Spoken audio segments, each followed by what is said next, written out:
Hi అండి, welcome to Tasvika Dakshik vlogs. ఈరోజు నేను ఎంతో టేస్టీగా ఉండే రవ్వ కస్టర్డ్ పౌడర్ బర్ఫీ ఎలా చేయాలో చూపిస్తానండి. చాలా టేస్టీగా ఉంటుంది. ఎలాంటి ఫుడ్ కలర్ వాడకుండా ఇలా టేస్టీగా హెల్తీగా ఒకసారి బర్ఫీ అనేది ట్రై చేయండి. మీకు కూడా నచ్చుతుంది. నా వీడియో నచ్చితే ప్లీజ్ ఒక లైక్ చేయండి, సబ్స్క్రైబ్ చేయండి, కామెంట్ చేయండి. దీనికోసం నేను ఇక్కడ 1 కప్పు వరకు ఉప్మా రవ్వ తీసుకున్నానండి. అలాగే 1 కప్పు వరకు చక్కెర తీసుకున్నాను. కొద్దిగా నెయ్యి, కొద్దిగా ఇలాచీల పొడి, 2 స్పూన్ల కస్టర్డ్ పౌడర్ తీసుకున్నానండి, వెనీలా ఫ్లేవర్ది. ఇప్పుడు ఆ 2 స్పూన్ల కస్టర్డ్ పౌడర్లో 1/2 కప్పు వరకు నీళ్లు వేసుకొని ఉండలేమి లేకుండా బాగా కలిపి పెట్టుకోండి. ఈ విధంగా నీళ్లు వేసి కలుపుకుంటే ఉండలు ఉండకుండా మంచిగా ఉంటుంది. ఈ విధంగా కలుపుకున్న తర్వాత స్టవ్ పైన ఒక గిన్నె పెట్టుకొని 1 కప్పు వరకు చక్కెర వేయండి. మీరు స్వీట్ తక్కువ తినాలనుకుంటే 3/4 కప్పు వరకు వేసుకోండి. దీంట్లో ఇప్పుడు 1 కప్పు నీళ్లు వేసుకుంటున్నానండి. ఈ చక్కెర అంతా ఒకసారి ఈ నీళ్ళలో కలిసే విధంగా కలుపుకోండి. ఇలా కలిపిన తర్వాత మరో 1/2 కప్పు నీళ్లు వేసుకుంటున్నాను. 1 కప్పు చక్కెరకు 1.5 కప్పుల నీళ్ళు అనేది వేసుకున్నానండి. ఈ విధంగా మరిగించండి. ఇలా ఒక మరుగు వస్తే సరిపోతుంది, మనకు పాకం ఏం రానవసరం లేదండి. ఇలా ఒక మరుగు వచ్చిన తర్వాత మనం ఇందాక కలిపి పెట్టుకున్న కస్టర్డ్ పౌడర్ నీళ్ళు అనేది వేసుకోండి. దీన్ని కూడా దీంట్లో మంచి కలిసే విధంగా కలుపుకోండి. ఇది కూడా మనకు ఒక మరుగు రావాలండి. దీంట్లో ఇప్పుడు 1/2 టీ స్పూన్ ఇలాచీల పొడి వేసుకోండి. ఇది కూడా అంతా మిక్స్ అయ్యే విధంగా కలిపి ఇదంతా మిశ్రమం ఒక మరుగు వచ్చే వరకు మరిగించండి. ఎక్కువ దగ్గరకు రానవసరం లేదండి. ఇలా ఒక మరుగు వస్తే సరిపోతుంది. ఇలా వచ్చిన తర్వాత దీన్ని పక్కన ఉంచుకోండి. అదే స్టవ్ పై మరో వేరే ఒక ప్యాన్ పెట్టుకోండి. ప్యాన్ కొద్దిగా వేడెక్కిన తర్వాత కొంచెం నెయ్యి వేసుకోండి. నెయ్యి ఎక్కువ వేసుకున్నా బాగానే ఉంటుందండి, స్వీట్ కాబట్టి. ఈ నెయ్యి కొద్దిగా వేడెక్కిన తర్వాత 1 కప్పు వరకు ఉప్మా రవ్వ వేసుకోండి. ఈ ఉప్మా రవ్వను ఈ నెయ్యిలో మంచిగా వేయించుకోండి. స్టవ్ మీడియం ఫ్లేమ్లో పెట్టి కలుపుకుంటూ వేయించండి. ఈ రవ్వ ఎంత బాగా వేగితే ఈ బర్ఫీ టేస్ట్ అంత బాగుంటుందండి. నెయ్యి ఇంకొంచెం వేసుకున్నా బాగుంటుంది, మీకు నచ్చితే వేసుకోండి.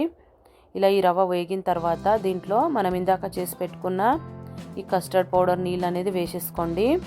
కొంచెం కొంచెంగా వేసుకుంటూ కలుపుకుంటూ వేసుకోండి, అప్పుడు ఉండలు కట్టకుండా ఉంటుంది.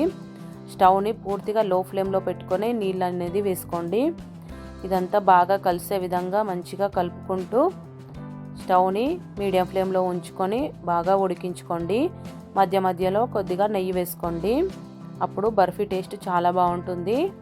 ఈ విధంగా నెయ్యి వేసుకుంటూ బాగా కలుపుకుంటూ ఇది కొద్దిగా దగ్గరకు వచ్చే విధంగా ఉడికించండి. ఇది త్వరగానే అయిపోతుందండి, మనకు ఎక్కువ టైం ఏం పట్టదు. నేను చెప్పిన కొలతలతో నీళ్లు తీసుకుంటే త్వరగానే దగ్గరకు వచ్చేస్తుంది. చూడండి, ఈ విధంగా ఇలా దగ్గరకు వచ్చింది కదా, ఈ కన్సిస్టెన్సీలో ఉంటే మనకు పర్ఫెక్ట్గా వచ్చినట్లండి. ఇలా రాగానే స్టవ్ ఆపేసుకోండి. స్టవ్ ఆపేసుకొని దీన్ని మనం ఒక ప్లేట్లోకి వేసుకోవడానికి ప్లేట్కి నేను ముందే నెయ్యి రాసి పెట్టుకున్నానండి, బర్ఫీ అనేది అంటుకోకుండా పర్ఫెక్ట్గా రావడానికి. ఈ నెయ్యి రాసుకున్న ప్లేట్లోకి ఈ మిశ్రమం మొత్తం వేసేసుకోండి.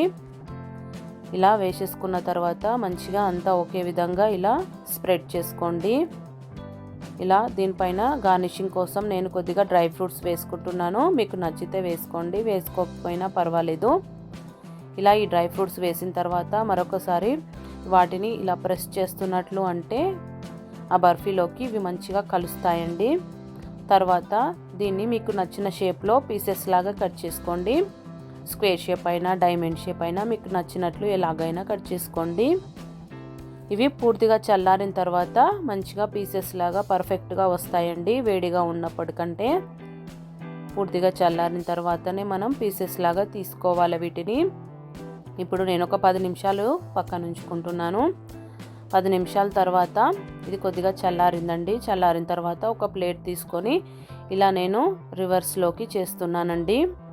కొద్దిగా వెడల్పుగా ఉన్న ప్లేట్ తీసుకున్నాను, పీసెస్ తీసుకోవడం ఈజీ అవుతుందని.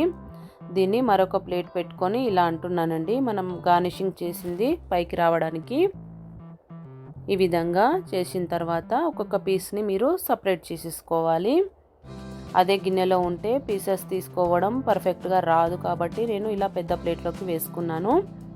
చూడండి ఎంత బాగా వచ్చిందో. బర్ఫీ అనేది చాలా టేస్టీగా ఉందండి. ఎలాంటి ఫుడ్ కలర్ వాడకుండా ఇలా హెల్తీగా ఒకసారి ట్రై చేయండి, మీకు కూడా నచ్చుతుంది. నా వీడియో నచ్చితే ప్లీజ్ లైక్ చేయండి, సబ్స్క్రైబ్ చేయండి, కామెంట్ చేయండి. ఇలా ఒకసారి ట్రై చేసి చూడండి.